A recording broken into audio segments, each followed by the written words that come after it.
ಇತ್ತೀಚಿನ ದಿನದಲ್ಲಿ ಜಗತ್ತನ್ನು ಕಾಡುತ್ತಿರುವ ಬಹಳ ದೊಡ್ಡ ಸಮಸ್ಯೆ ಅಂತಂದ್ರೆ ಅದು ಕ್ಯಾನ್ಸರ್ ಅಂತ. ಅದನ್ನ ಏಡಿ ರೋಗ ಅಂತಾನೂ ಕರೀತಾರೆ.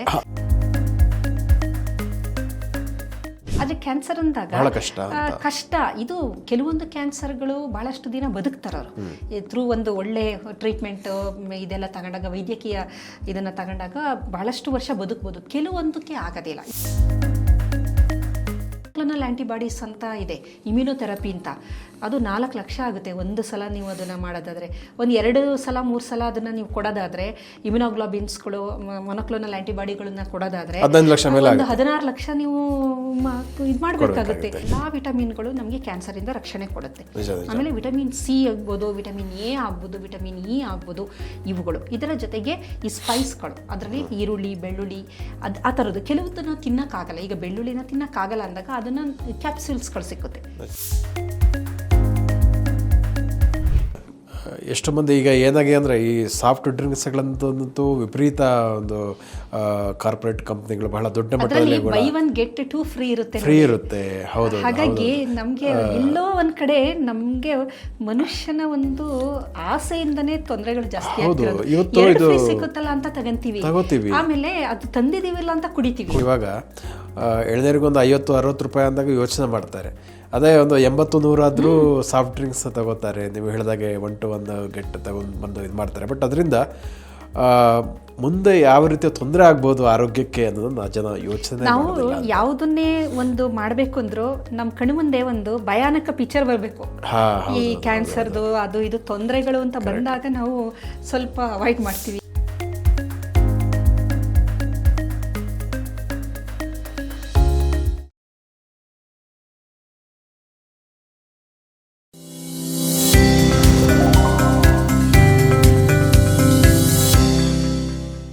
ನಮಸ್ಕಾರ ವೀಕ್ಷಕರೇ, ನೀವು ನೋಡ್ತಾ ಇದ್ದೀರಾ ವಿಶ್ವವಾಣಿ ಟಿವಿ ಸ್ಪೆಷಲ್. ನಾನು ಕೇಶವ್ ಪ್ರಸಾದ್.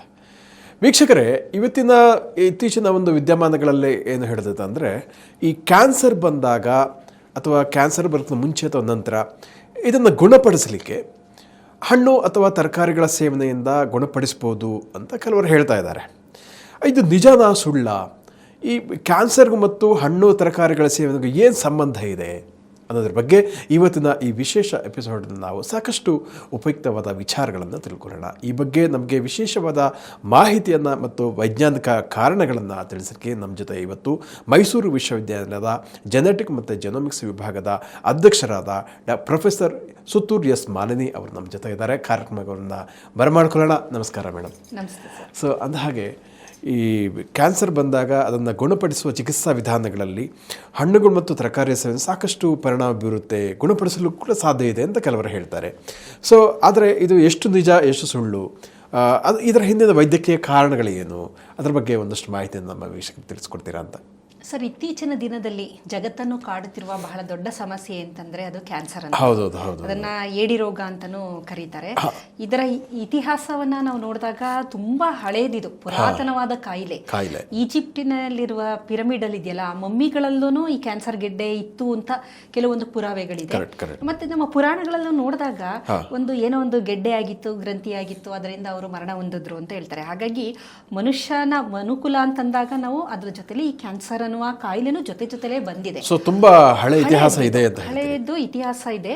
ಆದ್ರೆ ಇತ್ತೀಚೆಗೆ ಅದರ ಬಗ್ಗೆ ಅವೇರ್ನೆಸ್ ಸ್ವಲ್ಪ ಜಾಸ್ತಿ ಇದೆ, ಜನಕ್ಕೆ ತಿಳುವಳಿಕೆನೂ ಇದೆ, ಮತ್ತೆ ಇದನ್ನ ಜಾಸ್ತಿನೂ ಆಗ್ತಾ ಇದೆ. ಅಂಕಿ ಅಂಶಗಳನ್ನ ನಾವು ನೋಡಿದಾಗ ಬಹಳ ಗಾಬರಿ ಆಗುತ್ತೆ. ಬೇರೆದಾದ್ರೆ ನಿಮಗೆ ಬೇರೆ ಆರೋಗ್ಯದ ಸಮಸ್ಯೆಯಿಂದಾಗ ಎಲ್ಲೋ ಒಂದ್ ಕಡೆ ಮನುಷ್ಯನಿಗೆ ಹೋಪ್ಸ್ ಇರುತ್ತೆ, ನನಗೆ ಅದರಿಂದ ನಾನು ವಾಸಿ ಆಗುತ್ತೆ. ಮತ್ತೆ ಮ್ಯಾನೇಜ್ಮೆಂಟ್ ಚೆನ್ನಾಗಿದೆ. ಈಗ ಡಯಾಬಿಟಿಕ್ ಅಂತಂದಾಗ ಮ್ಯಾನೇಜ್ ಮಾಡ್ಬೋದು, ಅದನ್ನ ಶುಗರ್ ಲೆವೆಲ್ನ ಕಂಟ್ರೋಲ್ ಮಾಡಿ ನಮ್ಮ ಡಯಟ್, ಲೈಫ್ ಸ್ಟೈಲು ಇದೆಲ್ಲ ಇದು ಮಾಡಿ ಮಾಡ್ಬೋದು. ಆದ್ರೆ ಕ್ಯಾನ್ಸರ್ ಅಂದಾಗ ಕಷ್ಟ. ಇದು ಕೆಲವೊಂದು ಕ್ಯಾನ್ಸರ್ಗಳು ಬಹಳಷ್ಟು ದಿನ ಬದುಕ್ತಾರರು ಥ್ರೂ ಒಂದು ಒಳ್ಳೆ ಟ್ರೀಟ್ಮೆಂಟ್ ಇದೆಲ್ಲ ತಗೊಂಡಾಗ, ವೈದ್ಯಕೀಯ ಇದನ್ನ ತಗೊಂಡಾಗ ಬಹಳಷ್ಟು ವರ್ಷ ಬದುಕಬಹುದು. ಕೆಲವೊಂದಕ್ಕೆ ಆಗೋದಿಲ್ಲ. ಈಗ ಪ್ಯಾನ್ಕ್ರಿಯಾಟಿಕ್ ಕ್ಯಾನ್ಸರ್ ಎಲ್ಲ ಇದೆಯಲ್ಲ, ಅದು ಡಯಾಗ್ನೋಸ್ ಆಗಷ್ಟಲ್ಲೇ ಲೇಟ್ ಆಗೋಗಿರುತ್ತೆ, ಮೆಟಾಸ್ಟೆಸಿಸ್ಗೆ ಹೊರಟೋಗಿರುತ್ತೆ, ಅದು ಅಂದರೆ ಇನ್ನೊಂದು ಹಂತಕ್ಕೆ ಹೊರಟೋಗಿರುತ್ತೆ. ಸೊ ಅಂಥ ಸಂದರ್ಭದಲ್ಲಿ ಅದು ಗುಣಪಡಿಸೋಕ್ಕಾಗಲ್ಲ. ಇತ್ತೀಚಿನ ದಿನದಲ್ಲಿ ಬಹಳಷ್ಟು ಇದು ಸಂಖ್ಯೆ, ಮೊದಲೆಲ್ಲ ಎಲ್ಲೋ ಅಪರೂಪ ಅಂತ ಅನಿಸ್ಕೊಂಡಿದ್ದಂಥ ಕಾಯಿಲೆ ಈಗ ಪ್ರತಿ ಮನೆಯಲ್ಲೂ ವಯಸ್ಸಾದಾಗ ಮತ್ತೆ ಏಜ್ ಇದೆಯಲ್ಲ, ಇದು ಬಹಳ ಪ್ರಮುಖವಾದ ಕಾರಣ. ಇದು ಅಡ್ವಾನ್ಸ್ಡ್ ಏಜ್ ಅಂತ ಅಂತೀವಿ, it is a risk factor ಅಂತಾನೆ ಅನ್ಬೋದು. ರಿಸ್ಕ್ ಫ್ಯಾಕ್ಟರ್ಸ್ಗಳು ನಾವು ನೋಡ್ತಾ ಬಂದಾಗ age is one of the risk factor. ವಯಸ್ಸಾದಂಗೆ ಈ ಕಾಯಿಲೆ ಬರುವ ಸಾಧ್ಯತೆಗಳು ಜಾಸ್ತಿ. ಹಾಗಾಗಿ ಇದನ್ನ ಹೇಗೆ ತಡೆಗಟ್ಟಬೇಕು ಅನ್ನೋದ್ರ ಬಗ್ಗೆ ಬಹಳಷ್ಟು ಚರ್ಚೆಗಳು, ಸಂಶೋಧನೆಗಳು ನಡೀತಾ ಇದೆ. ಇದಕ್ಕೆ ಔಷಧಿ ಏನು, ಇದನ್ನ ಸಂಪೂರ್ಣವಾಗಿ ಗುಣಪಡಿಸಬಹುದಾ, ಇದಕ್ಕೇನಾದ್ರೂ ವ್ಯಾಕ್ಸಿನ್ಸ್ ಇದೆಯಾ, ಅಥವಾ ಒಳ್ಳೊಳ್ಳೆ ಔಷಧಗಳು ಲಭ್ಯ ಇದೆಯಾ ಅಂತೆಲ್ಲ ನೋಡೋದಾದ್ರೆ, ಇತ್ತೀಚಿನ ಇದರಲ್ಲಿ ಮತ್ತೆ ಈಗ ಈ ಆರ್ಟಿಫಿಷಿಯಲ್ ಇಂಟೆಲಿಜೆನ್ಸ್ ಎಲ್ಲ ಬಹಳ ಮುಂಚೂಣಿಯಲ್ಲಿದೆ. ಒಳ್ಳೊಳ್ಳೆ ಔಷಧಗಳ ಇದೆ, ಔಷಧೋಪಚಾರಗಳು ಲಭ್ಯ ಇದೆ. ಆದ್ರೆ ಜನಸಾಮಾನ್ಯರಿಗೆ ಅದು ಎಟಕೋದು ತುಂಬಾ ಸ್ವಲ್ಪ ದುರ್ಲಭ ಅಂತಾನೆ ಹೇಳ್ಬೋದು. ಕಾರಣ ಏನಂದ್ರೆ ಮೊನೋಕ್ಲೋನಲ್ ಆಂಟಿಬಾಡೀಸ್ ಅಂತ ಇದೆ, ಇಮ್ಯುನೋಥೆರಪಿ ಅಂತ. ಅದು 4 ಲಕ್ಷ ಆಗುತ್ತೆ ಒಂದು ಸಲ ನೀವು ಅದನ್ನ ಮಾಡೋದಾದ್ರೆ. ಒಂದು 2 ಸಲ 3 ಸಲ ಅದನ್ನ ನೀವು ಕೊಡೋದಾದ್ರೆ, ಇಮ್ಯುನೋಗ್ಲೋಬಿನ್ಸ್ಗಳು, ಮೊನೋಕ್ಲೋನಲ್ ಆಂಟಿಬಾಡಿಗಳನ್ನ ಕೊಡೋದಾದ್ರೆ 16 ಲಕ್ಷ ನೀವು ಇದು ಮಾಡಬೇಕಾಗುತ್ತೆ.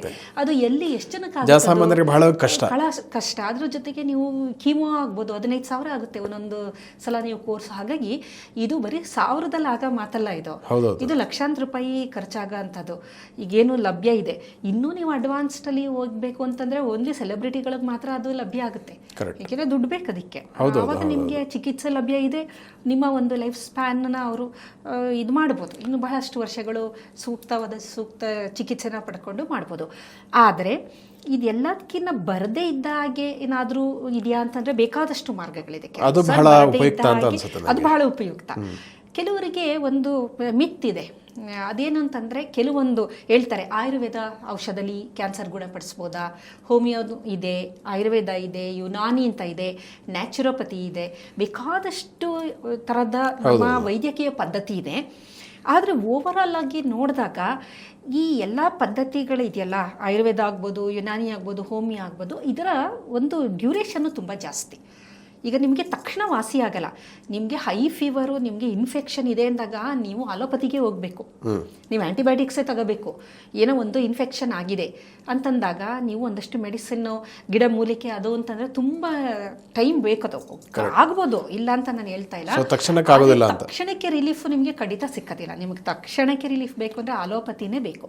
ಹಾಗಾಗಿ ಕ್ಯಾನ್ಸರ್ ಚಿಕಿತ್ಸೆಯಲ್ಲಿ ನಾವು ನೋಡಿದಾಗ ಈ ಎಲ್ಲ ಪದ್ಧತಿಯಿಂದ ಆಗಬಹುದು, ಆದರೆ ಇದರಷ್ಟು ಅಲೋಪತಿಯಷ್ಟು ಬೇಗ ನಿಮಗೆ ಗುಣಮುಖ ಆಗೋದಿಲ್ಲ. ಅಲೋಪತಿಲಿ ಕೀಮೋಥೆರಪಿ, ರೇಡಿಯೋಥೆರಪಿ, ಇಮ್ಯುನೋಥೆರಪಿ, ಸರ್ಜರಿ ಬೇಕಾದಷ್ಟಿದೆ. ತುಂಬ ಶಾರ್ಟ್ ಸ್ಪ್ಯಾನಲ್ಲಿ ನಿಮಗೆ ಪರಿಣಾಮ ತುಂಬ ಚೆನ್ನಾಗಿರುತ್ತೆ. ಆದರೆ ಕೆಲವೊಂದು ಪದ್ಧತಿಗಳಲ್ಲಿ ಹೇಳ್ತಾರೆ, ಈಗ ನೈಸರ್ಗಿಕ ಚಿಕಿತ್ಸೆ ಅಂತಂದಾಗ ಅದರಲ್ಲಿ ನೀವು ಕೆಲವು ಹಣ್ಣುಗಳು, ತರಕಾರಿ ಇದನ್ನೆಲ್ಲ ಭಾಳ ಇಷ್ಟು ಡ್ಯೂರೇಷನ್ ನೀವು ತಗೊಂಡ್ರೆ ಕ್ಯಾನ್ಸರಿಂದ ಮುಕ್ತಿ ಪಡಿಬಹುದು ಅಂತ ಆಗಲ್ಲ. ಅದು ಕಾರಣ ಏನಂತಂದರೆ ಕ್ಯಾನ್ಸರ್ ಜೀವಕೋಶಗಳಿದೆಯಲ್ಲ ಅದರದ divide, uncontrolled proliferation of cells ಅಂತಲೇ ಅದಕ್ಕೆ ಡೆಫಿನಿಷನ್ ಇರೋದು. ಅನ್ಕಂಟ್ರೋಲ್ಡ್ ಪ್ರಾಲಿಫರೇಷನ್ ಆಫ್ ಸೆಲ್ಸ್ಗಳು ಭಾಳ ಬೇಗ ಶೀಘ್ರಗತಿಯಲ್ಲಿ ಡಿವೈಡ್ ಆಗ್ತಾ ಬರ್ತಾ ಇರುತ್ತೆ. ಎಷ್ಟು ಫಾಸ್ಟ್ ಇರುತ್ತೆ ಅದು ಅಂತಂದರೆ ನಿಮಗೆ ಅಷ್ಟು ಟೈಮ್ ಇರೋದಿಲ್ಲ, ಅಲ್ಲಿ ಟೈಮ್ ತುಂಬ ಕಮ್ಮಿ ಇರುತ್ತೆ. ಈಗ ನಿಮ್ಮ ಚಿಕಿತ್ಸೆ ಪರಿಣಾಮಕಾರಿ ಆಗಬೇಕು ಅನ್ನಷ್ಟಲ್ಲೇ ಮನುಷ್ಯನೇ ಇರೋದಿಲ್ಲ ಅವನು. ಹಾಗಾಗಿ ಅಷ್ಟು ವೇಗವಾಗಿ ಸ್ಪ್ರೆಡ್ ಆಗ್ತಾ ಇರುತ್ತೆ. ನೀವು ಅದನ್ನು ಸ್ಟಾಪ್ ಮಾಡಬೇಕು. ಅನ್ಕಂಟ್ರೋಲ್ ಪ್ರಾಲಿಫರೇಷನ್ ಆಫ್ ಸೆಲ್ನ ನೀವು ಅದನ್ನ ಸ್ಟಾಪ್ ಮಾಡಲೇಬೇಕು ಅನ್ನೋದಾದರೆ ನೀವು ಅಲೋಪತಿ, ಅದರಲ್ಲಿ ಕೆಲವೊಂದು ಡ್ರಗ್ಸ್ಗಳಿದೆ, ಕೀಮೋಥೆರಪಿಲಿ ಅದೆಲ್ಲ ತುಂಬ ಸ್ಟ್ರಾಂಗ್ ಡ್ರಗ್ಸ್ಗಳು, ಅದು ಕೊಟ್ಟಾಗ ಮಾತ್ರ ಆಗೋದು. ಹಾಗಾಗಿ ಬಹಳ ಜನಕ್ಕೆ ಇದೊಂದು ಮಿತ್ ಇದೆ, ಏನಂತಂದರೆ ಕೆಲವೊಂದು ಜ್ಯೂಸ್ಗಳನ್ನ ಕುಡಿದ್ರೆ ಕ್ಯಾನ್ಸರ್ ಕಾಯಿಲೆ ವಾಸಿ ಆಗುತ್ತೆ. ನೀವು ಅಂಥ ಸಂದರ್ಭದಲ್ಲಿ ಏನು ಮಾಡಿ ಅಂದರೆ ನೀವು ಇದನ್ನು ಕಂಟಿನ್ಯೂ ಮಾಡಿ, ಅಲೋಪತಿ ಚಿಕಿತ್ಸೆನ ಕಂಟಿನ್ಯೂ ಮಾಡಿ. ಅದರ ಜೊತೆಗೆ ಪೂರಕವಾಗಿ ಬೇಕಾದರೆ ನೀವು ಇದು ಏನಿರುತ್ತೆ ಇಂಟಿಗ್ರೇಟೆಡ್ ಅಪ್ರೋಚ್, ಬೇರೆ ಬೇರೆ ಥರದನ್ನ ಅಪ್ರೋಚ್ಗಳನ್ನು ಮಾಡಬಹುದು. ಬಟ್ ಆ ಒಂದು ಅಪ್ರೋಚಿಂದ ಖಂಡಿತವಾಗ್ಲೂ ಇದು ವಾಸಿ ಆಗಲ್ಲ. ಆದರೆ ಕ್ಯಾನ್ಸರ್ ಕಾಯಿಲೆ ಬರದಿದ್ದ ಹಾಗೆ ಬಂದ ಮೇಲೆ ನೀವು ಜ್ಯೂಸು, ಕ್ಯಾರೆಟ್ ಜ್ಯೂಸ್ ಕುಡದೆ, ದಾಳಿಂಬೆ ಜ್ಯೂಸ್ ಕುಡದೆ ಇದರಲ್ಲಿ ವಾಸಿ ಮಾಡ್ತೀನಿ ಆಗಲ್ಲ. ಈ ಕೆಲವರು ಹೇಳ್ತಾರೆ ಮ್ಯೂಸಿಕ್ ಥೆರಪಿಯಿಂದ ಕ್ಯಾನ್ಸರ್ ವಾಸಿ ಮಾಡ್ಬೋದು, ಮತ್ತು ಆಗಲ್ಲ. ಕ್ಯಾನ್ಸರ್ ಬಂದ ಮೇಲೆ ನೀವು ಮಾಡೋಕ್ಕಾಗಲ್ಲ. ನೀವು ಮೆಡಿಸನ್ ತಗೊಳ್ಳಿ, ಅದ್ರ ಜೊತೆ ಮ್ಯೂಸಿಕ್ ಥೆರಪಿ ಮಾಡಿ ಅಥವಾ ಜ್ಯೂಸ್ ಕುಡೀರಿ, ಎಲ್ಲ ಮಾಡಿ ಪೂರಕವಾಗಿ, ಅದು ಅಡಿಷ್ನಲ್. ಆದರೆ ಕ್ಯಾನ್ಸರ್ ಬರದಿದ್ದ ಹಾಗೆ ಒಂದು ಕೀಮೋ ಪ್ರಿವೆನ್ಷನ್ ಅಂತ ಒಂದು ಕಾನ್ಸೆಪ್ಟ್ ಇದೆ. ಅದನ್ನು ಬಿ ಸ್ಪಾನ್ ಅನ್ನೋರು ಒಂದು 70s ಇಂಗ್ಲೆಂಡಿನಲ್ಲಿ ಒಬ್ಬ ಸೈಂಟಿಸ್ಟು ಇದನ್ನು ಇಂಟ್ರೊಡ್ಯೂಸ್ ಮಾಡಿದ್ರು. ಏನು ಅಂತಂದರೆ ಕೆಲವೊಂದು ಹಣ್ಣುಗಳು, ತರಕಾರಿಗಳು ಇದನ್ನೆಲ್ಲ ನಾವು ಸೇವನೆ ಮಾಡೋದ್ರಿಂದ ಕ್ಯಾನ್ಸರ್ ಬರ್ದಿದ್ದ ಹಾಗೆ ತಡೆಗಟ್ಟಬಹುದು. ನಮ್ಮ ಇಮ್ಯುನಿಟಿನ ಚೆನ್ನಾಗಿ ಬೂಸ್ಟ್ ಮಾಡ್ಕೋಬಹುದು. ದೇಹದಲ್ಲಿ ಏನೇನು ಡ್ಯಾಮೇಜ್ ಜೀವಕೋಶಗಳಿರುತ್ತೆ ಆಟೋಫೆಜಿ ಆಗುತ್ತೆ. ಆಮೇಲೆ ಅಪಾಪ್ಟಾಸಿಸ್ ಅಂತ ಒಂದು ಕ್ರಿಯೆ ಇದೆ, ಅದು ನಡೆಯುತ್ತೆ. ಆಮೇಲೆ ಮೈಕ್ರೋಫ್ಯಾಜಿ, ಬೇಕಾದಷ್ಟು ಕ್ರಿಯೆಗಳನ್ನು ಆಕ್ಟಿವೇಟ್ ಮಾಡೋದಕ್ಕೆ ನಾವು ಕೆಲವು ಹಣ್ಣು ಸೊಪ್ಪು ತರಕಾರಿ ಇಂಥದನ್ನೆಲ್ಲ ನಾವು ಸೇವನೆ ಮಾಡೋದ್ರಿಂದ ಇದನ್ನು ನಾವು ಪೋಸ್ಟ್ಪೋನ್ ಬರ್ದಿದ್ದ ಹಾಗೆ ತಡೆಗಟ್ಟಬಹುದು ಅಂತ ಹೇಳಿದ್ರು. ಬಟ್ ಅದು 70s ಹೇಳಿದ್ದು. ಆದರೆ ಇದು ನಮಗೆ ಮೊದಲಿಂದ ನಮ್ಮ ಪೂರ್ವಜರು ನಮಗೆ ಇದನ್ನು ಹೇಳ್ಕೊಟ್ಟಿದ್ದಾರೆ. ನಮಗೆ ಗೊತ್ತಿಲ್ಲದೆ ಇದೆಲ್ಲ ನಮ್ಮ ದಿನನಿತ್ಯದ ಒಂದು ಜೀವನದಲ್ಲಿ ಅಳವಡಿಸ್ಕೊಂಡಿದ್ದೀವಿ.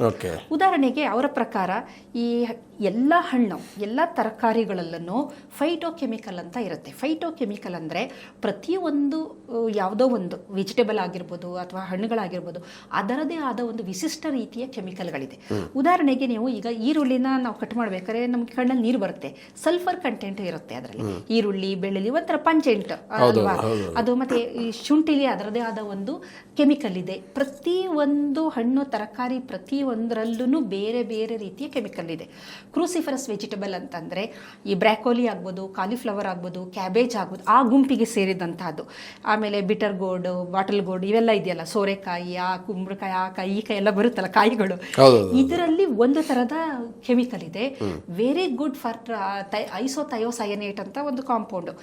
ಅದರಲ್ಲಿರುವ ಆ ಕಾಂಪೌಂಡ್ ನಿಮ್ಮ ಕ್ಯಾನ್ಸರ್ ಜೀವಕೋಶಗಳು ಕ್ಯಾನ್ಸರ್ ಜೀವಕೋಶ ಆಗದೆ ಇದ್ದಾಗೆ ತಡೆಗಟ್ಟುತ್ತೆ.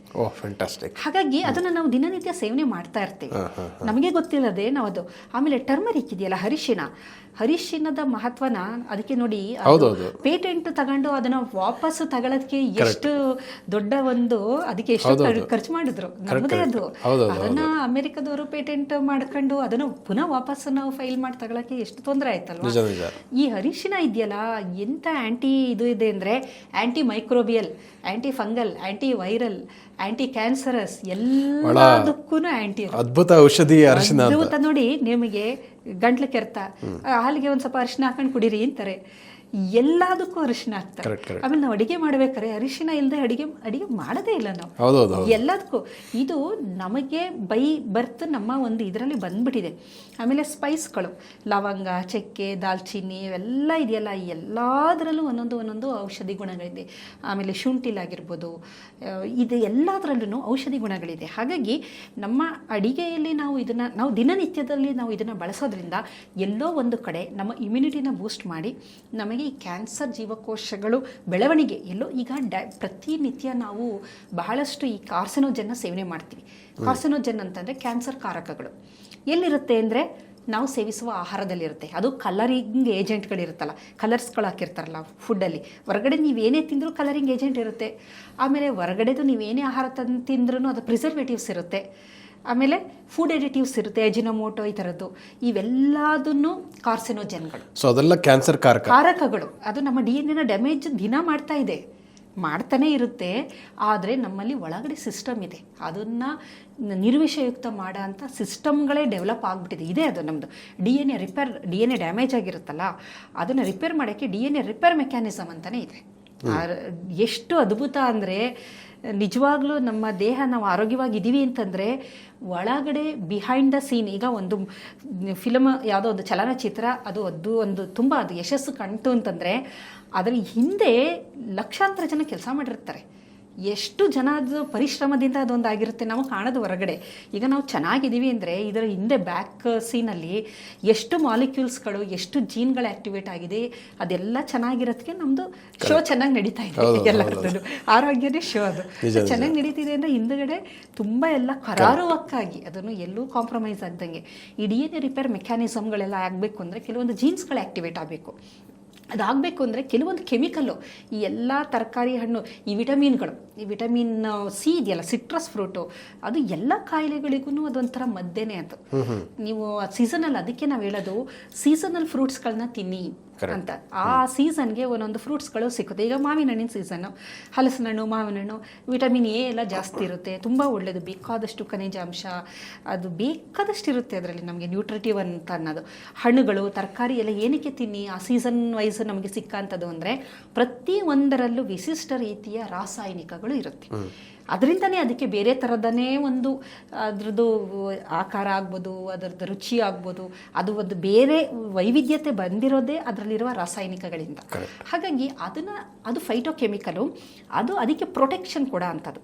ಅದನ್ನು ನಾವು ಸೇವನೆ ಮಾಡಿದಾಗ ನಮಗೂ ಸಹ ಅದರಿಂದ ಬೇಕಾದಷ್ಟು ತೊಂದರೆಗಳನ್ನು, ಎಸ್ಪೆಷಲಿ ಕ್ಯಾನ್ಸರ್ ಬರೆದಿದ್ದ ಹಾಗೆ ನಾನು ಕ್ರೂಸಿಫರಸ್ ವೆಜಿಟೇಬಲ್ ಹೇಳಿದೆ, ವಿಟಮಿನ್ಗಳು, ಎಲ್ಲ ವಿಟಮಿನ್ಗಳು ನಮಗೆ ಕ್ಯಾನ್ಸರಿಂದ ರಕ್ಷಣೆ ಕೊಡುತ್ತೆ. ಆಮೇಲೆ ವಿಟಮಿನ್ ಸಿ ಆಗ್ಬೋದು, ವಿಟಮಿನ್ ಎ ಆಗ್ಬೋದು, ವಿಟಮಿನ್ ಇ ಆಗ್ಬೋದು, ಇವುಗಳು. ಇದರ ಜೊತೆಗೆ ಈ ಸ್ಪೈಸ್ಗಳು, ಅದರಲ್ಲಿ ಈರುಳ್ಳಿ, ಬೆಳ್ಳುಳ್ಳಿ, ಆ ಥರದ್ದು ಕೆಲವುದನ್ನು ತಿನ್ನೋಕ್ಕಾಗಲ್ಲ. ಈಗ ಬೆಳ್ಳುಳ್ಳಿನ ತಿನ್ನೋಕ್ಕಾಗಲ್ಲ ಅಂದಾಗ ಅದನ್ನು ಕ್ಯಾಪ್ಸೂಲ್ಸ್ಗಳು ಸಿಕ್ಕುತ್ತೆ, ಆ ಥರದ್ದು. ಅಂದರೆ ಅದನ್ನು ನಾವು ಬೇರೆ ಫುಡ್ನ ಬೇರೆ ಬೇರೆ ಫಾರ್ಮಲ್ಲಿ ಅದನ್ನು ನಾವು ಮಾಡ್ಕೊಂಡು ಅದನ್ನು ಬೆವರೇಜ್ಗಳಾಗ್ಬೋದು, ಜ್ಯೂಸ್ಗಳ ಥರ ಆಗ್ಬೋದು, ಅಂದರೆ ಬೇರೆ ಫಾರ್ಮಲ್ಲಿ ಅದನ್ನು ಒಟ್ಟಿನಲ್ಲಿ ನಾವು ಸೇವನೆ ಅದನ್ನ ಮಾಡಲೇಬೇಕು. ಅದು ನಮ್ಮ ದೇಹಕ್ಕೆ ಹೋದಾಗ ಏನಾಗುತ್ತೆ ಅಂದರೆ ಕ್ಯಾನ್ಸರ್ ಜೀವಕೋಶಗಳನ್ನು ಇರೋದನ್ನು ನಾಶ ಮಾಡ್ತಾ ಬರುತ್ತೆ. ಹಾಗಾಗಿ ಈ ಥೈಸೋಸಯನೇಟು, ಐಸೋಥಯೋಥಯಾನ್ ಅಂತ ಎಲ್ಲ ಇದು ಬೇಕಾದಷ್ಟು ಒಂದೊಂದರಲ್ಲಿ ಒಂದೊಂದು ಕೆಮಿಕಲು. ಹಣ್ಣುಗಳಲ್ಲಿ ದಿ ಬೆಸ್ಟ್ ಅಂದರೆ ದಾಳಿಂಬೆ ಅಂತಂತಾರೆ. ದಾಳಿಂಬೆಯಲ್ಲಿ ತುಂಬಾ ನಿಮಗೆ ಒಂದು ಆ್ಯಂಟಿ ಆಕ್ಸಿಡೆಂಟ್ ರಿಚ್ ಇರುತ್ತೆ, ಮತ್ತು ಕ್ಯಾನ್ಸರನ್ನ ನಾಶ ಮಾಡುವಂತಹ ಬಹಳಷ್ಟು ಅಂಶಗಳು, ಎಲಾಜಿಕ್ ಆ್ಯಸಿಡ್ ಆಗಿರ್ಬೋದು, ಬೇಕಾದಷ್ಟು ಅದರಲ್ಲಿ ಅಂಶಗಳು ಇದೆ. ಅದರಲ್ಲಿ ನಮ್ಮ ಟ್ರೆಡಿಷನಲ್ ಕೂಡ ದಾಳಿಂಬೆಗೆ ಬಹಳ ಮಹತ್ವದ ಒಂದು ಸ್ಥಾನ ಕೊಟ್ಟಿದೆ. ದಾಳಿಂಬೆ ಮತ್ತು ಬಾಳೆಹಣ್ಣು ಮತ್ತು ದ್ರಾಕ್ಷಿಲೂ ಅಷ್ಟೇ ರೆಸ್ವೆರಿಟ್ರಾಲ್ ಎಲ್ಲ ಇದೆ, ಆ್ಯಂಟಿ ಆಕ್ಸಿಡೆಂಟ್ ರಿಚ್. ಅವೆಲ್ಲ ಏನು ಮಾಡುತ್ತೆ ಅಂದರೆ ಒಳಗಡೆ ಇರೋ ಟಾಕ್ಸಿನ್ ಅದನ್ನು ನಾಶ ಮಾಡ್ತಾ ಬರುತ್ತೆ. ಆದರೆ ಏನಂತಂದ್ರೆ ಅದರಲ್ಲಿ ಪೆಸ್ಟಿಸೈಡ್ ಜಾಸ್ತಿ ಇರಬಾರ್ದು. ಅದನ್ನ ನಾವು ಎಲ್ಲ ಕಡೆ ಪೆಸ್ಟಿಸೈಡ್ ಬಂದು ಯಾವ್ದನ್ನ ತಗೋಬೇಕು ಬಿಡಬೇಕು ಗೊತ್ತಾಗೋದಿಲ್ಲ. ಹಣ್ಣು ತರಕಾರಿ ಇದರಲ್ಲೆಲ್ಲ ತುಂಬಾ ಒಳ್ಳೆಯ ಅಂಶಗಳಿದೆ. ಆದ್ರೆ ಅದನ್ನ ನಾವು ಸೇವನೆ ಮಾಡ್ಬೇಕಾದ್ರೆ ಅದು ಪೆಸ್ಟಿಸೈಡ್, ಕೀಟನಾಶಕ, ಕ್ರಿಮಿನಾಶಕದಿಂದ ಮುಕ್ತವಾಗಿದೆಯಾ ಅಂತ ನೋಡಿ. ಅದಕ್ಕೆ ಆರ್ಗ್ಯಾನಿಕ್ಗೆ ಈಗ ಇಂಪಾರ್ಟೆನ್ಸ್ ಜನ ಯಾಕೆ ಹೇಳಿ ಕೊಡ್ತಾರೆ, ಅದರಲ್ಲಿ ಯಾವುದೇ ರೀತಿಯ ರಾಸಾಯನಿಕಗಳಿರಲ್ಲ ಅಂತ. ಬಟ್ ಅದು ನಮಗೆ ಗೊತ್ತಿಲ್ಲ, ಅದು ಎಷ್ಟು ನಿಜನೋ, ಆರ್ಗ್ಯಾನಿಕ್ ಅಂತ ಮಾರೋದ್ರಲ್ಲಿ ಎಷ್ಟು ನಿಜನೋ ಸುಳ್ಳೋ ಅದು ಭಗವಂತನಿಗೆ ಗೊತ್ತು. ಹಾಗಾಗಿ ಅಲ್ಲ ಮೇಡಮ್, ಈಗ ಅದಕ್ಕೋಸ್ಕರ ಕೆಲವು ಮನೇಲಿ ಏನ್ ಮಾಡ್ತಾರೆ ಅಂದ್ರೆ, ಈಗ ಹಣ್ಣುಗಳನ್ನ ತಂದ ಮೇಲೆ ಅದಕ್ಕೆ ಅನ್ನೊಂದ ತೊಳೆಯುವಂಥದ್ದು, ಉಪ್ಪು ನೀರಲ್ಲೇ ತೊಳೆಯುವಂಥದ್ದು, ಇದೆಲ್ಲ ಮಾಡ್ತಾರೆ. ಸೊ ಅದು ಒಳ್ಳೇದು ಅಂತ ಹೇಳ್ತಾರೆ. ಯಾಕಂದ್ರೆ ನಮ್ಗೆ ಇದು ಎಲ್ಲವನ್ನು ತಡೆಯೋಕ್ಕೂ ಕಷ್ಟ. ರೈತರಿಗೆ ನೀವು ಮದ್ದು ಹಾಕ್ಬೇಡಿ ಅಂತ ಹೇಳೋಕ್ಕೂ ಕಷ್ಟ, ಬೆಳೆಯಲ್ಲ ಅಂತ ಹೇಳ್ತಾರೆ. ಸೊ ಹಾಗಾಗಿ ಏನ್ ಮಾಡಬಹುದು ಅಂದ್ರೆ, ನೀವು ಅಟ್ಲೀಸ್ಟ್ ಒಂದು ತಂದು ಉಪ್ಪು ನೀರೆಲ್ಲ ಹಾಕಿ ತೊಳೆಯೋದ್ರಿಂದ ನಂತರ ತಗೋಬಹುದು. ಅದು ಆಪ್ಷನ್ ಅಲ್ಲ, ಕೆಲವ್ರು ಮಾಡೋದಲ್ಲ, ಎಲ್ಲ ಮಾಡ್ಲೇಬೇಕು ಅದನ್ನ. ಈಗ ದ್ರಾಕ್ಷಿ ಎಲ್ಲ ತಂದ್ರೆ ನೀವು ಅದು 2-3 ಸಲ ಉಪ್ಪು ನೀರನ್ನ ಚೇಂಜ್ ಮಾಡಿ ಅದು ಮೇಲಿಂದು ಅದೆಲ್ಲ ಆ ಬಿಳಿ ಕಲರ್ ಇರುತ್ತಲ್ಲ, ಆ ಪೆಸ್ಟಿಸೈಡ್ ಅದೆಲ್ಲ ಬಿಡೋವರೆಗೂ ನೀವು ತೊಳಿಬೇಕು. ಅದೇ ರೀತಿ ಕಾಲಿಫ್ಲವರ್ ನಾನು ಹೇಳಿದೆ, ಬ್ರಾಕೋಲಿ ಎಲ್ಲ ತುಂಬಾ ಅದ್ಭುತ. ಅದು ಆಂಟಿ ಕ್ಯಾನ್ಸರಸ್ ಏಜೆಂಟ್ಗಳು ಅದ್ರಲ್ಲಿ ತುಂಬಾ ಇರುತ್ತೆ. ಬಟ್ ಅದ್ರಲ್ಲಿ ಹಾಕ ಪೆಸ್ಟಿಸೈಡ್ ಇಂದಾನೆ ಕ್ಯಾನ್ಸರ್. ಅದಕ್ಕೆ ನಾವೇನ್ ಮಾಡ್ಬೇಕಂದ್ರೆ ಅದನ್ನೆಲ್ಲ ಉಪ್ಪು ನೀರಿನಲ್ಲಿ ಡಿಪ್ ಮಾಡಿ ಅದನ್ನ ಬಹಳ, ಅದಕ್ಕೆ ನೋಡಿ ಮನೆಯಲ್ಲಿ ಊಟ ಮಾಡೋಂಥವ್ರದ್ದು ಆರೋಗ್ಯ ಚೆನ್ನಾಗಿರುತ್ತೆ ಅವಾಗ. ಯಾಕಂದ್ರೆ ಮನೆಯಲ್ಲಿ ಶುಚಿತ್ವಕ್ಕೆ ನಾವು ತುಂಬಾ ಇಂಪಾರ್ಟೆನ್ಸ್ ಕೊಡ್ತೀವಿ, ಮತ್ತೆ ಒಳ್ಳೆಯದನ್ನ ನಾವು ಸೆಲೆಕ್ಟ್ ಮಾಡಿ ತಂದು ಅದನ್ನ ಇದು ಮಾಡ್ತೀವಿ. ಆದ್ರೆ ಹೊರಗಡೆ ಕಮರ್ಷಿಯಲ್ ಅಂದಾಗ ಕಾಂಪ್ರಮೈಸ್ ಆಗ್ಲೇಬೇಕು. ಅಲ್ಲಿ ಆತರ ಎಲ್ಲ ತೊಳಿತಾರ ಅಂತ ಸಾಧ್ಯನೇ ಇಲ್ಲ, ಅದು ಹ್ಯೂಮನ್ಲಿ ಇಂಪಾಸಿಬಲ್. ನೀವು ಹೇಗೆ ಎಕ್ಸ್ಪೆಕ್ಟ್ ಮಾಡ್ತೀರಾ ಅಲ್ವಾ? ಈಗ ಮನೇಲಿ ಅಂದ್ರೆ ನನಗೆ ಕನ್ಸರ್ನ್ ಇರುತ್ತೆ, ಈಗ ನನ್ನ ಕುಟುಂಬದ ಬಗ್ಗೆ ನನಗೆ ಕನ್ಸರ್ನ್ ಇರುತ್ತೆ, ನಾನು ಮಾಡ್ತೀನಿ. ಅಲ್ಲಿ ನಿಮ್ಗೆ ಅಂತ ಮಾತೃ ಹೃದಯನ ಅಂತ ಎಂಪ್ಲಾಯಿಗಳು ಅವೆಲ್ಲ ನಾವು ಎಕ್ಸ್ಪ್ಲೇನ್ ಮಾಡೋಕ್ಕಾಗಲ್ಲ. ಸೊ ಗೋಬಿ ಮಂಚೂರಿ ಮನೇಲೇ ಮಾಡೋದೇ ಬೆಟರ್. ಮನೇಲೇ ಮಾಡೋದು ಗೋಬಿ ಮಂಚೂರಿ ಬೇರೆ ಬೇರೆ ಥರನೂ ನಾವು ಮಾಡ್ಕೋಬಹುದು. ಹಾಗಾಗಿ ಈ ಕಾಲಿಫ್ಲವರು ಇಂಥದ್ದೆಲ್ಲ ಒಳ್ಳೇದಿದ್ರು, ಈ ಎಲ್ಲ ಈಗ ಸೋರೆಕಾಯಿ, ಹೀರೆಕಾಯಿ, ಈ ಥರದ್ದೆಲ್ಲ ಅದನ್ನ ಅದ್ರ ಮೇಲೆ ಪೆಸ್ಟಿಸೈಡ್ ಇರೋದಂತೆ ನೋಡ್ಕೋಬೇಕು ನಾವು. ಕಮ್ಮಿ ಇರೋಂಥದ್ದನ್ನ ತಗೋಬೇಕು, ಉಪ್ಪು ನೀರಿನಲ್ಲಿ ತೊಳಿಬೇಕು. ಹಾಗಾಗಿ ಕೆಲವು ಸಲ ಈಗ ಸಂಸ್ಕರಣೆ ಮಾಡಿ ತಗೋಬಹುದು ಅಂತ ತಗೋಬೇಕು. ಮತ್ತೆ ರೂಫ್ ಟಾಪ್, ಈಗ ನಿಮ್ಮ ಬ್ಯಾಂಗ್ಳೂರಲ್ಲಿ ಜಾಗ ಇಲ್ಲ ಅಂದ್ರೆ ಅಲ್ಲೇ ಗಾರ್ಡನ್ ಮಾಡ್ಕೊಂತಾರೆ. ಆ ಪುಟ್ಟ ಪಾಟ್ಗಳಲ್ಲೇನೆ ಒಂದಷ್ಟು ಮೆಣಸಿನಕಾಯಿ, ಟೊಮೆಟೊ ಅದು ಮಾಡ್ಬೋದು ಮನೇಲಿ. ಈಗ ನನಗೆ ಸಮಯ ಇದೆ, ಮತ್ತೆ ಅದೊಂದು ಹಾಬಿ ತರನೂ ಇರುತ್ತೆ, ನಿಮ್ಗೆ ಅದು ಖುಷಿನೂ ಆಗುತ್ತೆ. ಒಂದಷ್ಟು ಮಂದಿ ಮಾಡ್ತಾ ಇದ್ದಾರೆ ಕೂಡ, ತುಂಬಾ ಜನ ಮಾಡ್ತಾ ಇದ್ದಾರೆ. ಅದನ್ನು ಮಾಡ್ಕೋಬಹುದು. ದೊಡ್ಡ ದೊಡ್ಡ ಮಣ್ಣಿನ ಇದರಲ್ಲಿ ನೀವೊಂದಷ್ಟು ಎಲ್ಲದೂ ಆಗಲ್ಲ, ಒಂದಷ್ಟು ಎಲ್ಲಿ ಸಾಧ್ಯನೋ. ನಾನು ಹೇಳೋದು ಏನು ಮಾಡದೇ ಇರೋದಕ್ಕಿಂತ ಏನೋ ಒಂದು ಸ್ವಲ್ಪ ಮಾಡ್ಬೋದಲ್ವಾ. ಹಾಗಾಗಿ ಸುಮ್ಮನೆ ಇರೋ ಬದಲು ಒಂದಷ್ಟು ಎಲ್ಲೆಲ್ಲಿ ಸಾಧ್ಯ ಆಗುತ್ತೆ ಅಲ್ಲಿ ನಾವು ಸಂಪೂರ್ಣವಾಗಿ ನಾವು ಇದರಿಂದ ಇದೊಂದು ವಿಷದ ಜಗತ್ತು ಅಂತ ಅನ್ಬೋದು. ಸಂಪೂರ್ಣವಾಗಿ ನಾವು ಎಲ್ಲದನ್ನ ಅವಾಯ್ಡ್ ಮಾಡಕ್ ಆಗೋದಿಲ್ಲ, ಆದ್ರೆ ಎಲ್ಲಿ ಸಾಧ್ಯನೋ ಅಲ್ಲಿ ನಾವು ಕೆಲವೊಂದನ್ನು ಅಳವಡಿಸ್ಕೋಬಹುದು. ನಮ್ಮ ಕೈಲೇ ಇರುತ್ತದು, ಸಾಧ್ಯ ಇದೆ, ಅದನ್ನು ನಾವು ಅಳವಡಿಸ್ಕೋಬಹುದು. ಈಗ ನೋಡಿ, ಈಗ ಕೆಲವೊಂದು ಸಾಫ್ಟ್ ಡ್ರಿಂಕ್ಸ್ ಎಲ್ಲ ಇರುತ್ತೆ, ಪ್ರಿಸರ್ವೇಟಿವ್ ಜಾಸ್ತಿ ಇರುತ್ತೆ, ಶುಗರ್ ಜಾಸ್ತಿ ಇರುತ್ತೆ. ಅದ್ರ ಬದಲು ಫ್ರೆಶ್ ಜ್ಯೂಸ್ ಕುಡಿಬೋದಲ್ವಾ ನಾವು, ಎಳ್ನೀರು ಕುಡಿಬೋದು, ಮಜ್ಜಿಗೆ ಕುಡಿಬೋದು. ಆ ಆಲ್ಟರ್ನೇಟಿವ್ ಬೇಕಾದಷ್ಟಿದೆ. ಬಟ್ ನಾವು ಏನು ಸೆಲೆಕ್ಟ್ ಮಾಡ್ತೀವಿ ಅನ್ನೋದ್ರ ಮೇಲೆ ನಮ್ಮ ಆರೋಗ್ಯ ಅವಲಂಬಿತವಾಗಿದೆ. ನಿಜ ನಿಜ. ಎಷ್ಟು ಮಂದಿ ಈಗ ಏನಾಗಿದೆ ಅಂದರೆ ಈ ಸಾಫ್ಟ್ ಡ್ರಿಂಕ್ಸ್ಗಳಂತೂ ವಿಪರೀತ ಒಂದು ಕಾರ್ಪೊರೇಟ್ ಕಂಪ್ನಿಗಳು ಬಹಳ ದೊಡ್ಡ ಮಟ್ಟದಲ್ಲಿ buy one get two free ಇರುತ್ತೆ. ಫ್ರೀ ಇರುತ್ತೆ. ಹೌದು. ಹಾಗಾಗಿ ನಮಗೆ ಎಲ್ಲೋ ಒಂದ್ ಕಡೆ ನಮಗೆ ಮನುಷ್ಯನ ಒಂದು ಆಸೆಯಿಂದನೇ ತೊಂದರೆಗಳು ಜಾಸ್ತಿ ಆಗ್ತಿರೋದು. ಸಿಕ್ಕುತ್ತಲ್ಲ ಅಂತ ತಗೋತೀವಿ, ಆಮೇಲೆ ಅದು ತಂದಿದೀವಿಲ್ಲ ಅಂತ ಕುಡಿಯುವಂಥದ್ದು, ಅದು ಬೇಕೋ ಬೇಡವೋ ಗೊತ್ತಿಲ್ಲ, ತಂದಿದ್ದೇ ಹಾಳಾಗುತ್ತೆ, ವೇಸ್ಟ್ ಆಗುತ್ತೆ ಅನ್ನೋದು ಕುಡಿಯೋದು, ಅವಶ್ಯಕತೆಗಿಂತ ಹೆಚ್ಚು ತರೋದು, ಅವಶ್ಯಕತೆಗಿಂತ ಹೆಚ್ಚು ತಿನ್ನೋದು, ಯಾಕೆಂದ್ರೆ ವೇಸ್ಟ್ ಆಗ್ಬಿಡುತ್ತೆ ಆ ತರದ್ದು. ಬಟ್ ಇಲ್ಲಿ ಆರೋಗ್ಯನೇ ವೇಸ್ಟ್ ಆಗ್ಬಿಡುತ್ತೆ ಕೊನೆಗೆ. ನಿಜವಾಗ್ಲೂ ಹೇಳ್ತೀವಲ್ಲ, ಏನೋ ಮಾಡಕ್ ಹೋಗಿ ಇನ್ನೇನೋ ಆಯ್ತು ಅಂತಾರಲ್ಲ, ಹಾಗಾಗಿ ಎಲ್ಲೋ ಉಳ್ಸಕ್ ಹೋಗಿ ಈ ಟ್ರೀಟ್ಮೆಂಟ್ಗಳ ಬಗ್ಗೆ ಕೇಳ್ಬಿಟ್ರೆ ನಿಜವಾಗ್ಲೂ ಎಲ್ಲಾರ್ಗೂ ಇದು ಅರಿವಿರಬೇಕು. ಲಕ್ಷಾಂತರ ರೂಪಾಯಿ ಖರ್ಚಾಗುತ್ತೆ, ಲಕ್ಷಾಂತರ ರೂಪಾಯಿ. ನಿಮ್ಮಲ್ಲಿ ಕೆಲವು ಪಾಲಿಸಿಗಳು, ಇನ್ಶೂರೆನ್ಸ್ಗಳು ಇಲ್ಲ ಅಂತಂದ್ರೆ ಅದು ಅವ್ರ ಕತೆ, ಅದನ್ನ ಮಾಡ್ತಿರೋರಿಗೆ, ಕುಟುಂಬದನ್ನ ನಿರ್ವಹಿಸೋರಿಗೆ ಗೊತ್ತದು ಎಷ್ಟು ಕಷ್ಟ ಅಂತ. ಬಿಡಕ್ಕೂ ಆಗೋದಿಲ್ಲ, ಟ್ರೀಟ್ಮೆಂಟ್ ಕೊಡಿಸ್ತಲೇ ಇರಕ್ಕೂ ಆಗೋದಿಲ್ಲ, ಆ ಟ್ರೀಟ್ಮೆಂಟ್ ಒಂದು ಏನು ವೆಚ್ಚ ಇದೆ ಅದನ್ನ ಹೊರಕ್ಕೂ ಆಗೋದಿಲ್ಲ. ಸೊ ಬಹಳ ಗಂಭೀರವಾಗಿ ಯೋಚನೆ ಮಾಡಬೇಕಾದ್ದು ಕೂಡ. ಯಾಕಂದ್ರೆ ಭಾರತದಲ್ಲಿ ಇವತ್ತು ಸಾಫ್ಟ್ವೇರ್ ಡ್ರಿಂಕ್ಸ್ ಮಾರಾಟ ಸಾವಿರಾರು ಕೋಟಿಗಳ ಲೆಕ್ಕದಲ್ಲಿದೆ. ಹೌದು. ಸೊ ಅದರಿಂದ ಆ ಕಂಪನಿಗಳಿಗೆ ಉಪಯೋಗ ಆಗಬಹುದು ಬೇರೆ, ಆದರೆ ಜನರಿಗೆ ಎಷ್ಟು ತೊಂದರೆ ಆಗುತ್ತೆ ಅನ್ನೋದು, ಅವರ ಆರೋಗ್ಯದ ವ್ಯಾಲ್ಯೂ ಎಷ್ಟು ಇದೆ ಮತ್ತೆ ಇರಬೇಕು ಅನ್ನುವಂಥದ್ದು ಭಾಳ ಯೋಚನೆ ಮಾಡಬೇಕಂತ ವಿಷಯ. ಕೆಲವು ಸಂದರ್ಭದಲ್ಲಿ ನೋಡಿ, ಒಂದು ಎಳನೀರು 30 ರೂಪಾಯಿ ಕೊಡ್ಬೇಕಾ ಎಳನೀರಿಗೆ ಅಂತೀವಿ, ಯೋಚನೆ ಮಾಡ್ತೀವಿ. ಅದೇನೇ ಒಂದು 50 ರೂಪಾಯಿ ಕೊಟ್ಟು ಒಂದು ಸಾಫ್ಟ್ ಡ್ರಿಂಕ್ಸ್ ಕುಡಿತೀವಿ. ಇದರಿಂದ ನಿಮಗೆ ಎಳನೀರು ನಿಜವಾಗ್ಲೂ ಅಮೃತದ ತರ. ಅದು ನಿಮಗೆ ತುಂಬಾ ಸಡನ್ ನಿಮಗೆ ಎನರ್ಜಿ ಕಮ್ಮಿ ಆಯ್ತು ಅಂದ್ರೆ ಎಳನೀರು ಕುಡಿದ್ಬಿಟ್ರೆ, ಆದ್ರೆ ಇದು ನಮಗೆ ಅದರಿಂದ ತೊಂದರೆನೇ ಇದೆ. ಸಾಫ್ಟ್ ಡ್ರಿಂಕ್ಸ್ ಅಲ್ಲಿ ಯಾವ್ದು ನಿಮ್ಗೆ ಮ್ಯಾಂಗೋ ಅಂದ್ರೆ ಮ್ಯಾಂಗೋ ಪಲ್ಪ್ ಗಿಲ್ಪ್ ಏನು ಹಾಕಿರಲ್ಲ, ಕೆಮಿಕಲ್ಸೇ ಅದೆಲ್ಲ. ಅದನ್ನ ಸ್ವಲ್ಪ ತಲೆಯಲ್ಲಿ ನಾವು ಇಟ್ಕೋಬೇಕು. ಎಲ್ಲಾ ಸಾಫ್ಟ್ ಡ್ರಿಂಕ್ಸು ಕೆಮಿಕಲ್ಸೇನೆ. ಆಮೇಲೆ ಶುಗರ್ ಜಾಸ್ತಿ ಇರುತ್ತೆ. ಅದು ಕುಡಿಯೋದ್ರಿಂದ ಮತ್ತೆ buy one get two free ಇರುತ್ತೆ. ಎಲ್ಲೋ ಒಂದು ಆಸೆ ತಂದ ಮೇಲೆ ಕುಡಿತೀವಿ. ಅದ್ರ ಬದಲು ಒಂದು ಎಳ್ನೀರು, ಒಂದು ಮಜ್ಜಿಗೆ, ಒಂದು ತಂಪಾದ ಪಾನೀಯ ಅಥವಾ ಫ್ರೆಶ್ ಜ್ಯೂಸ್ಗಳು, ಏನು ಒಂದು ಸಕ್ಕರೆನೇ ಹಾಕದೆ ಮತ್ತೆ ಐಸೇ ಹಾಕದೆ ಹಾಗೆ ಫ್ರೆಶ್ ಆಗಿ ಮಾಡ್ಕೊಡ್ತಾರೆ ನೋಡಿ, ಅದು ಒಳ್ಳೇದೇ ಅಲ್ವಾ? ನಿಜ. ಎಷ್ಟೋ ಮಂದಿ ಇವಾಗ ಎಳ್ನೀರಿಗೊಂದು 50-60 ರೂಪಾಯಿ ಅಂದಾಗ ಯೋಚನೆ ಮಾಡ್ತಾರೆ. ಅದೇ ಒಂದು 80-100 ಆದರೂ ಸಾಫ್ಟ್ ಡ್ರಿಂಕ್ಸ್ ತಗೋತಾರೆ. ನೀವು ಹೇಳಿದಾಗೆ 1 to 1 ಗೆಟ್ ತಗೊಂಡು ಬಂದು ಇದು ಮಾಡ್ತಾರೆ. ಬಟ್ ಅದರಿಂದ ಮುಂದೆ ಯಾವ ರೀತಿಯ ತೊಂದರೆ ಆಗ್ಬೋದು ಆರೋಗ್ಯಕ್ಕೆ ಅನ್ನೋದನ್ನ ಜನ ಯೋಚನೆ ನಾವು ಯಾವುದನ್ನೇ ಒಂದು ಮಾಡಬೇಕು ಅಂದ್ರೂ ನಮ್ಮ ಕಣ್ಣು ಮುಂದೆ ಒಂದು ಭಯಾನಕ ಪಿಕ್ಚರ್ ಬರಬೇಕು. ಈ ಕ್ಯಾನ್ಸರ್ದು ಅದು ಇದು ತೊಂದರೆಗಳು ಅಂತ ಬಂದಾಗ ನಾವು ಸ್ವಲ್ಪ ಅವಾಯ್ಡ್ ಮಾಡ್ತೀವಿ. ಈಗ ನೋಡಿ, ಸ್ಮೋಕಿಂಗ್ದು ಅಡ್ವರ್ಟೈಸ್ ಕೊಡ್ತಾರೆ, ಲಂಗ್ಸ್ ಅಲ್ಲೆಲ್ಲ ಫುಲ್ ಹಾಳಾಗಿರೋದು, ಕಾರ್ಬನ್ ಸೇರ್ಕೊಂಡಿರೋದು. ಅದು ನೋಡಿದಾಗ ಅನ್ಸುತ್ತೆ ಎಲ್ಲೋ ಒಂದ್ ಕಡೆ ಎಲ್ಲರಿಗೂ ಆಗದೆ ಇರ್ಬೋದು, ಅಟ್ಲೀಸ್ಟ್ ಒಂದು 10% ಆಫ್ ದ ಜನನಾದ್ರೂ ಅದರಿಂದ ಒಂದು ಬುದ್ಧಿ ಕಲಿತಾರೆ, ಅರಿವು ಆಗುತ್ತೆ. ಆ ರೀತಿ ಮುಂದೆ ಆಗುವ ತೊಂದರೆಗೆ ನಾನು ಸಿದ್ಧನಿದ್ದೀನಿ ಅಂದ್ರೆ ಎಲ್ಲ ಮಾಡಿ. ಆದರೆ ನೀವು ಹೇಳಿದಾಗೆ ನೋಡಿ, ಸಿಗರೇಟ್ ಪ್ಯಾಕೆಟ್ ಎಲ್ಲ ಅದ ರೀತಿ ಒಂದು ಎಚ್ಚರಿಕೆಯನ್ನು ಕೊಡ್ತಾರೆ. ಆ ಚಿತ್ರ ನೋಡಿದಾಗಿಂದ ಹೆದರಿಕೆ ಆಗ್ಬಿಡುತ್ತೆ. ಆದರೆ ಸಾಫ್ಟ್ ಡ್ರಿಂಕ್ಸ್ ಎಲ್ಲ ಆ ಥರ ಯಾವುದೇ ಸಿಗೋದಿಲ್ಲ ನಿಮಗೆ. ಅಲ್ಲಿ ಇಂಗ್ರೀಡಿಯೆಂಟ್ಸ್ ಯಾವುದೆಲ್ಲ ಹಾಕ್ತಾರೆ ಸಣ್ಣ ಅಕ್ಷರದಲ್ಲಿ ಇರುತ್ತೆ.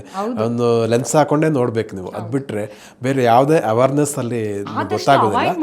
ಅದು ತುಂಬಾ ಕಲರ್ಫುಲ್ ಆಗಿ ಅಟ್ರಾಕ್ಟಿವ್ ಆಗಿರುತ್ತೆ. ಸೊ ಹಾಗಾಗಿ ಇಂಥ ಒಂದು ಕಾರ್ಯಕ್ರಮಗಳಿಂದ ಅಥವಾ ಡಾಕ್ಟರ್ನ ಕೇಳಿನೋ ತಿಳ್ಕೊಳ್ಳುವಂಥದ್ದು ಬಹಳ ಇಂಪಾರ್ಟೆಂಟು ಅಂತ ನನಗನ್ಸುತ್ತೆ. ಹೌದು ಅಲ್ವಾ? ಸೊ ಹಾಗಾಗಿ ನಮ್ಮ ವೀಕ್ಷಕರಿಗೆ ಎಷ್ಟು ಹೊತ್ತು ಹಣ್ಣುಗಳ ಸೇವನೆ ಮತ್ತು ತರಕಾರಿಗಳ ಸೇವನೆಯಿಂದ ಕ್ಯಾನ್ಸರ್ ಇತ್ಯಾದಿ ಕಾಯಿಲೆಗಳು ಬರದಂತೆ ಯಾವ ರೀತಿಯಿಂದ ನಾವು ನಮ್ಮ ಆರೋಗ್ಯವನ್ನು ಸಂರಕ್ಷಿಸಬಹುದು ಅನ್ನೋದ್ರ ಬಗ್ಗೆ ಸಾಕಷ್ಟು ಉಪಯುಕ್ತವಾದ ಮಾಹಿತಿಯನ್ನು ತಿಳಿಸಿಕೊಟ್ಟಿದ್ದಕ್ಕಾಗಿ ಧನ್ಯವಾದಗಳು. ವೀಕ್ಷಕರೇ, ಇಂತಹ ಮತ್ತಷ್ಟು ಉಪಯುಕ್ತ ವಿಡಿಯೋಗಳಿಗೆ ವಿಶ್ವವಾಣಿ TV ಸ್ಪೆಷಲ್ ವಾಹಿನಿಯನ್ನು ವೀಕ್ಷಿಸಿ ಹಾಗೂ ಸಬ್ಸ್ಕ್ರೈಬ್ ಮಾಡಿ ಅಂತ ಕೇಳ್ಕೊಳ್ತಾ ಇದ್ದೀನಿ. ವಂದನೆಗಳು.